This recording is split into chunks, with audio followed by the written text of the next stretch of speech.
43 ఎమ్మెల్యేలు ఇచ్చుకోండి, పోటీ చేసుకోండి, మీరు గెలవండి అని చెప్పింది ఎక్కడన్నా? ఓకే రైట్ రామరెడ్డి గారు గుడ్ మార్నింగ్. గుడ్ మార్నింగ్ అండి. హైదరాబాద్ ప్రాంతాన్ని కావచ్చు, లేకపోతే తెలంగాణ ప్రాంతాన్ని కావచ్చు, ఎంతో అభివృద్ధి చేయాలని కోరిక మాకున్నా దాన్ని కిషన్ రెడ్డి గారు అడ్డుకుంటున్నారు. కేంద్రం నుంచి వచ్చే నిధులను కూడా రానివ్వట్లేదు అని సీఎం రేవంత్ రెడ్డి గారు చెప్తా ఉన్నారు. ఎందుకు అంటారు మీకు అసలు అది బీజేపీకి తెలంగాణ ప్రాంతం ఉంటే ఎందుకు అంత కక్ష? అందుకోసమే చెప్తారు త్రిపుల్ ఆర్ దానికి ఇచ్చింది అదే. ఇవాళ రోడ్లు అన్నింటిలకు కేంద్ర ప్రభుత్వం వీళ్ళు పోయి 10 సంవత్సరాలు టీఆర్ఎస్ ప్రభుత్వం ఉండగా డిఫెన్స్ ల్యాండ్స్ కావాలి రోడ్ కంటే ఇచ్చారు. ఏది అడిగితే ఏదో చెప్పాలి. ఇచ్చిన దాంట్లోనూ చెప్పాడు, ఇయ్యని దాంట్లో ఇవాళ ఈ చర్చ కూడా ఎలక్షన్స్ గురించి నడుస్తలేదు, మైనార్టీస్ గురించి నడుస్తుంది. జూబ్లీహిల్స్ లా ఓన్లీ మైనార్టీస్. టీఆర్ఎస్ మాట్లాడినా ఆయన అధికారం వల్ల ఉంటే ఓవైసీ వాళ్ళను ఎంఐఎం వెంటనే ఉంటది. ఇప్పుడు కాంగ్రెస్ ఆయన కూడా కాంగ్రెస్ పార్టీ లేకపోతే అదియాక ఈ రోజు మైనార్టీస్ గురించి ఇప్పుడు వినోద్ కుమార్ గారు మాట్లాడిరు. ముస్లింస్ వాళ్ళు 400 సంవత్సరాలు తెలంగాణ పాలించిందే వాళ్ళండి, భారతదేశాన్ని పాలించిందే వాళ్ళు. అంబేద్కర్ గారు కోరుకున్నది ఇది కాదు, మైనార్టీసు ఇదని. మైనార్టీస్ అనేటోళ్ళు వాళ్ళని ఎక్కడ చిన్న చూపులే, మనం కూర్చున్న వాళ్ళు మన పక్కన ఇంకెత్తు దాంట్లో కూర్చున్న వాళ్ళు. ఈ 40 ఏళ్ళు స్వాతంత్రం వచ్చిన తర్వాత జరుగుతున్నది కానీ స్వాతంత్రం కంటే ముందు వాళ్ళందరూ అధికారం చెలాయించిన వాళ్ళు, వాళ్ళకి రిజర్వేషన్లు. ఏం మాట్లాడుతున్నారో ఏమి అంటే వాళ్ళ ఓట్లు ఉన్నాయి, వాళ్ళ మూకుమడిగా పడతాయి. కాబట్టి కేసీఆర్ గారు కానీ ఇప్పుడు కాంగ్రెస్ పార్టీ నిన్న రేవంత్ రెడ్డి గారు లాస్ట్కి ఎంతవరకు చేశారంటే పాకిస్తాన్ లా సైనికులను కూడా అవమానపరిచేంత మాట్లాడుతున్నాడు. అయిన తర్వాత కాంగ్రెస్ పార్టీ లేకపోతే మైనార్టీస్ లేదంట. మరి ఇంతకుముందు కాంగ్రెస్ పార్టీ ఉంది అధికారం వల్ల, ఇక్కడ ఉన్నది అక్కడ ఉన్నది. మరిగా వాళ్ళని ఇంకా అదే అనగదొక్కినట్టు ఎందుకున్నారు మరి వాళ్ళు? మీరు కాంగ్రెస్ పార్టీ అధికారం ఇన్ని సంవత్సరాలు కేంద్రం వల్ల రాష్ట్రాలు లేనినాక కూడా వాళ్ళ దుస్థితులు ఉన్నారంటే మీరు బాధ్యత వహిస్తారా, మేము బాధ్యత? ఒకటేనండి, భారతీయ జనతా పార్టీ ఇప్పటి వరకు ఏ సంక్షేమ కార్యక్రమాలు తీసుకున్నా మైనార్టీకి ఇవ్వలేదు అనేది ఏడలేదు. ఆర్థిక పరంగా వీక్ ఉన్న వాళ్ళకు కూడా బెనిఫిట్ జరుగుతుంది. రైతులకు ఇస్తున్న 6,000 రూపాయలు కూడా 8,000 ఇచ్చినా అది కూడా వాళ్ళకి మైనార్టీ వాళ్ళకు కూడా పోతున్నాయి. అయిన తర్వాత మీరు ఎంతసేపు వాళ్ళను మైనార్టీలను ఓట్లు మూకుమడి పడతారు. ఒక్కటి విషయం ఇవ్వాల, ట్రాంగిల్ ఫైటే ఉంది. వీళ్ళు ఎంతసేపు ఇప్పుడు కేసీఆర్ మాట్లాడినా, కేటీఆర్ మాట్లాడినా, రేవంత్ రెడ్డి మాట్లాడినా ఓన్లీ మైనార్టీ ఓట్లు ఉన్నాయి అంటే మెజార్టీ వాళ్ళు అంతా పిచ్చోళ్ళే కనిపిస్తున్నారా? మీరు మైనార్టీ వాళ్ళతో అధికారంలోకి రండి.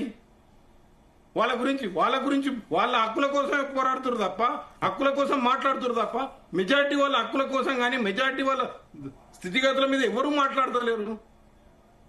ఒక భారతీయ జనతా పార్టీ తప్ప. అంటే భారతీయ జనతా పార్టీ మాట్లాడితేనే మతతత్వ పార్టీ, మీరు మాట్లాడితేనే సెక్యులర్ పార్టీలు. ఇది డిఫరెన్స్. మైనార్టీస్ గురించి మీరు ఎంత మంచిగా మాట్లాడి వాళ్ళకి అది ఇస్తున్నాం. మంత్రి పదవి ఎందుకు ఇచ్చారంటే అజారుద్దీన్ కు. ఇలా చెప్తున్నా, మీరు ఇంతమంది ఉన్నారు, నేను చెప్తున్నా నిజంగా కూడా ఇలా రేవంత్ రెడ్డి గారు 42% రిజర్వేషన్ ఇస్తా అని ప్రజల దగ్గరకు వచ్చి ఇప్పుడు ఏం పెట్టిండంటే రెడ్లకు, ఫార్వర్డ్ వాళ్ళకు, బ్యాక్వర్డ్ వాళ్ళకు పంచాయతీ పెట్టి తిట్టిపిస్తున్నాడు. ఇవాళ రెడ్డి అయి ఉండి, నేను కూడా పర్సనల్ గా చెప్తున్నా, రెడ్డి అయి మమ్మల్ని ఇవాళ రోడ్డు మీద తెచ్చి తిట్లు తిప్పిస్తున్నాడు. రెడ్డిలు ఎవరు హ్యాపీగా లేరు. రెడ్డిలు అంతా అయిన తర్వాత నువ్వు షాట్లతో వచ్చి కుక్కలకు తాకలాట పెడతామైంది. నువ్వు చేసేది ఉంటే నీ క్యాబినెట్ లో 42% ఇయ్యి, ముఖ్యమంత్రి ఊరంతా ఉల్లిగడ్డ ఉండొద్దన్న ఒక ఆమె చెప్తే డబ్బే చెప్పిండట. ఊరంతా ఉల్లిగడ్డ ఉండదు, ఇంటికి వచ్చే భార్య ఉండకపోతే ఉల్లిగడ్డ ఉండలేదు అంటే లేలే నువ్వు డబ్బే ఊరంతా చెప్పినా కానీ నీకు చెప్పింది అన్నట్టు మీ కాంగ్రెస్ పార్టీ వ్యవహారం ఉంది. 42% ఇవ్వండి, ఇప్పుడు క్యాబినెట్లు ఇవ్వండి, నామినేటెడ్ పోస్టులు ఇవ్వండి, ముఖ్యమంత్రి ఇవ్వండి. వద్దని ఎవరు అడుగుతారు? ఏమైనా ప్రజలను తప్పుదారి పట్టియాలి, ప్రజల మధ్యన కులాల వైజ్గా దీని వైజ్గా డివైడ్ చేయాలి, మతాల వైజ్గా ఇవాళ. ఇంకొకటి కూడా చెప్తున్నా, మీరు అనుకుంటున్నట్టు కాంగ్రెస్ పార్టీ అనుకుంటుంది. ఒకటి, శ్రీశైలం యాదవ్ గారు ఇక్కడ మర్చిపోయి ఉంటారు డిస్కషన్ లా 7 మంది అన్నదమ్ములను మర్డర్ చేసిండు. ఆయన ఆడికెళ్ళి షైన్ అయ్యాడు, కేసు కొట్టేయచ్చు, ముద్దాయిగా ఉన్నాడు. 7 మంది అన్నదమ్ములను ఒక ఇంట్లో వాళ్ళ తల్లికి పుట్టిన 7 మందిని హత్య చేయబడ్డాడు. ఇవాళ చరిత్ర మీకు జ్ఞాపకం లేకపోతే ఆ తర్వాతనే శ్రీశైలం యాదవ్ హైదరాబాద్ ప్రజలకు తెలిసిండు. కొత్త దాసు ఉండే ఇట్లోటి అయిన తర్వాత ఒక్కసారి మీరు ఇవాళ దానాలు చేస్తుండొచ్చు, ధర్మాలు చేస్తుండొచ్చు, అది మీకు నచ్చితే పెట్టుకోండి. మీ పార్టీ క్యాండిడేట్ ప్రజలు ఆలోచిస్తారు, ఒక్కటి తీర్పియాలి. గోపీనాథ్ గారు కూడా చెప్తున్నారు, ఇవాళ గోపీనాథ్ మంచోడు ఉండే. నేను చూపిస్తారండి ఎగ్జాంపుల్తో, ప్రైవేట్ ప్రాపర్టీలను కబ్జా చేసిన వ్యక్తి, ఎవిడెన్స్తో సహా చూపిస్తా. పొజిషన్లు ఖాళీ చేయించారు అధికారం ఉంటే. వెంకటేశ్వర దీనికి సమాధానం పోలీసులు చెప్పండి. వచ్చి పొజిషన్ ఖాళీ చేయించారు. అలాంటి వ్యవహారాలు చేసినందుకే ప్రజలు టీఆర్ఎస్ ఓడగొట్టారు, కాంగ్రెస్ ని గెలిపించారు. మీరు అదే విధంగా చేస్తే ఓడగొడతారు. ప్రజల తీర్పు ఎంతసేపు నేను ఒకటే కోరుతున్నా, ఎంఐఎం ఏది చెప్తే అదేందుకు తింటారు అధికారం వల్ల ఉన్నప్పుడు. రేవంత్ కేసీఆర్ గారు కూడా అంతకుముందు ఆయన ఇవాళ అందరి ఇండ్లు కూలగొడుతున్నారు. నీళ్ళల్లో ఉన్నది స్కూల్ కట్టుకోవచ్చు అన్నట్టు ఈ కేసీఆర్ గారు ఇప్పుడు కాంగ్రెస్ పార్టీ చెప్తుంది ఏంటంటే FTL స్కూళ్ళు కట్టి పేదలకు ఫ్రీగా విద్య ఇస్తే కొంతమందికి 25%, 30% ఇస్తే కట్టుకుంటే కూలగొట్టరా? ఏం మాట్లాడతారు? హైడ్రా బ్రహ్మాండంగా చేస్తుంది. ఒక్కటి చూపించమను, అది కూలగొట్టమను. మొదలు రేవంత్ రెడ్డి దమ్ము ధైర్యం ఉంటే అది కూలగొట్టమను. ఓకే వెంకటేశ్వర గారు, అందుకోసం ఈ దాంట్లో బ్యాంకులు బయట ఉంటది. మైనార్టీ ఓట్స్ కూడా వాళ్ళంతా పిచ్చోలు గారు ఇప్పుడు డివైడ్ అయిపోయినాయి అందరికి. బీజేపీ కూడా 2% మైనార్టీస్ ఓట్లేస్తారు.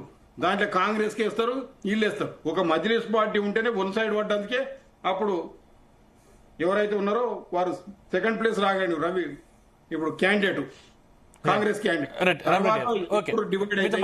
టీఆర్ఎస్ కి వేస్తారు, కాంగ్రెస్ కి వేస్తారు, బీజేపీ కూడా వేస్తారు.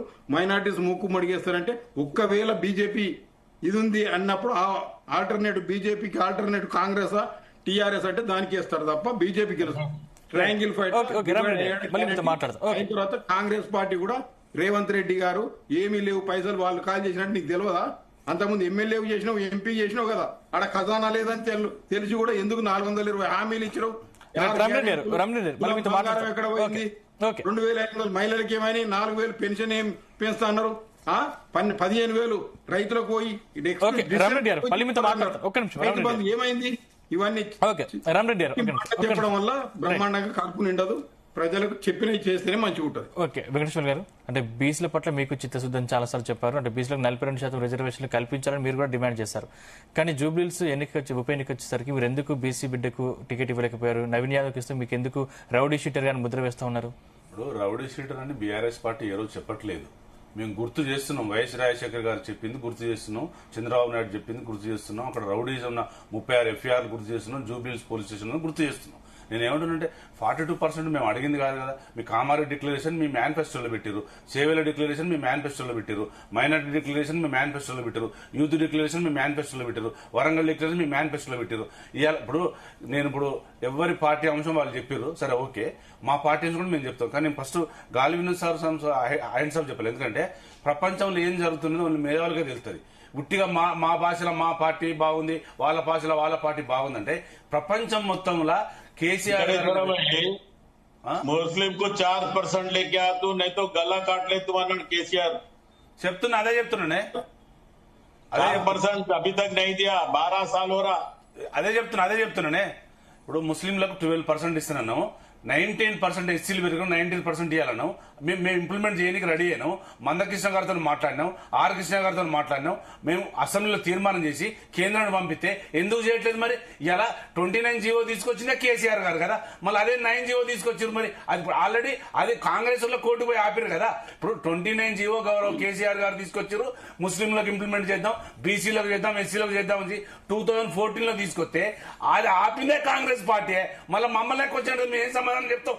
అందుకనే ఈ దేశంలో గాలి వినోద్ కుమార్ గారు అన్నట్టు హరిజనులను, ఎస్సీ ఎస్టీ బీసీలను అది కుమ్మరివాడ, ఇది సాకలివాడ, ఇది మంగళవాడ, ఇది హరిజన బస్సులని విడదీసి చంపి హింస పెట్టింది కాంగ్రెస్ పార్టీ. ఇలా అదే కోపం చెందింది బీజేపీ పార్టీ. నేను ఏమంటున్నంటే ఏ రాష్ట్రంలో అయినా వివిధ స్థాయిలో ఎక్కడ అన్యాయం జరిగినా కూడా కాంగ్రెస్ పార్టీ అన్యాయం ఉంటుంది తప్ప బీజేపీ ఏం లేదు. బీజేపీ ఇప్పుడు చేస్తుంది, కొత్తగా చేస్తారు, కొత్త ఆలోచనలు. ఇలా కేసీఆర్ గారు తీసుకొచ్చిన రైతు బందే కదా మీరు తీసుకొచ్చింది, కిసాన్ రైతు. నేనేమంటున్నంటే ప్రజలకు నష్టం జరిగినప్పుడు ప్రజలకు సేవ చేసే గవర్నమెంట్ ఉంటేనే బాగుంటది. మేమేం తప్పు చేసినామంటే ప్రజలు చెప్తున్నారు కదా, ఒకవేళ మేము ఓడిపోయినాం మీరేం చేసిరు, అంతకంటే హీనంగా ఇప్పుడు ఎలా ఖజానా ఖాళీ చేసిరు అంటాడు. మొగోడైతే గాడి పనులు తవ్వుతాడా? మీరు సంపద సృష్టించాలి. ఊకే అదే ఖాళీ చేసిండు అంటే వేరే రాష్ట్రాలలో FRPM గైడ్ లైన్స్ తోనే కదా మేము అప్పులు చేసింది. మేము కొత్త అప్పులు చేసినామా? RBI గైడ్ లైన్స్ తో చేసినాం కదా, కేంద్ర ప్రభుత్వ అనుమతులతో చేసినాం కదా. ఇలా గౌరవ రేవంత్ రెడ్డి గారు మొత్తం అబద్దాలు ఆడుతున్నారు. నేను ఏమంటున్నంటే సరే మీరు గెలిచిర్రు, మీరు ఇస్తానన్న హామీలు ఇవ్వండి బీసీలకు.